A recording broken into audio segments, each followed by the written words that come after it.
Regola d'oro per imparare qualsiasi lingua, numero 6. Interesse, ragazzi.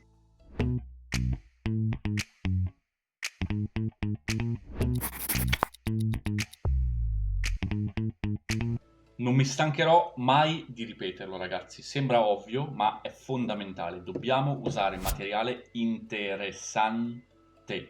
Se c'è un libro, un capitolo, una pagina, un dialogo che non mi interessa, io lo salto a piè pari, non lo studio. Lo lascio perdere, perché se utilizzo materiale che non è interessante, entra di qua, esce di là e non mi ricordo nulla. Quindi tutto quello che sto facendo è inutile. Ecco perché io cerco sempre di utilizzare materiale che mi interessa davvero tanto. Ho fatto un video dove vi racconto quali podcast ho utilizzato per migliorare le mie lingue straniere e ogni singolo podcast è per me personalmente interessantissimo. Può essere che per te che stai guardando questo video qualcos'altro sia interessante, non sono le stesse cose. Ecco che quindi usare materiale interessante è fondamentale. Se stai studiando qualcosa e a un certo punto ti chiedi ma mi interessa, non mi interessa, quanto mi interessa? Beh, se la risposta non è tanto, allora cambia materiale, fai qualcosa di diverso. Ci sono alcuni trucchi che però si possono usare per mantenere vivo l'interesse, no? In generale, adesso a parte il materiale. Ad esempio, prenotare un viaggio, no?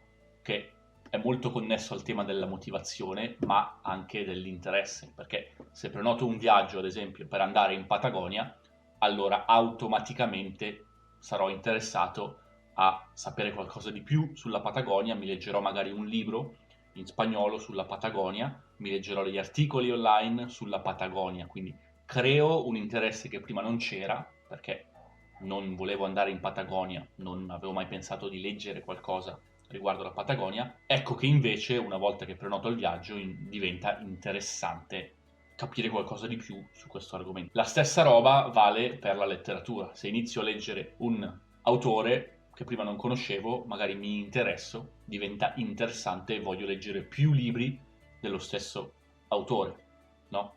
Ad esempio in spagnolo a me piace molto Isabel Allende e ho letto diversi libri suoi e leggendo un libro ero interessato. Ah, interessante, che bello, leggiamo un altro libro suo e vediamo com'è. Per chi di voi che guarda questo video, che invece magari sta imparando l'italiano, a me piace molto Terzani, i libri che ha scritto lui, ma anche Severnini, che sono due autori italiani. Ovviamente se avete già un livello in italiano abbastanza elevato, perché è scritto ovviamente per persone madrelingua. Se avete consigli in qualunque altra lingua, scrivetemi nei commenti, ragazzi, sono sempre aperto a scoprire qualcosa di nuovo. Un altro consiglio che vi posso dare legato all'interesse è studiate e imparate per prime le cose che per voi sono davvero interessanti. Ad esempio con lo sloveno io sto ascoltando un podcast che parla di business e di leadership e imparerò in sloveno prima a parlare di questo tipo di cose che non a parlare della frutta e della verdura, che non mi interessa molto in sloveno. Se devo comprare la frutta in Slovenia, indico la frutta che voglio comprare e la compro. All'inizio va benissimo, ricordiamoci che parlare una lingua vuol dire comunicare, quindi se per una fase iniziale io riesco perfettamente a comunicare dicendo quella lì 1, quello lì 2, perfetto, e poi capisco quanto devo pagare nel momento in cui mi tocca pagare, va benissimo, no?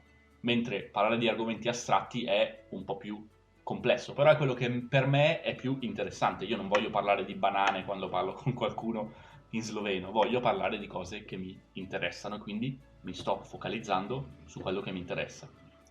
Una volta che usi materiale interessante, però devi trovare il modo per integrare nella tua vita quello che è lo studio delle lingue straniere, soprattutto se parliamo di mantenimento delle lingue.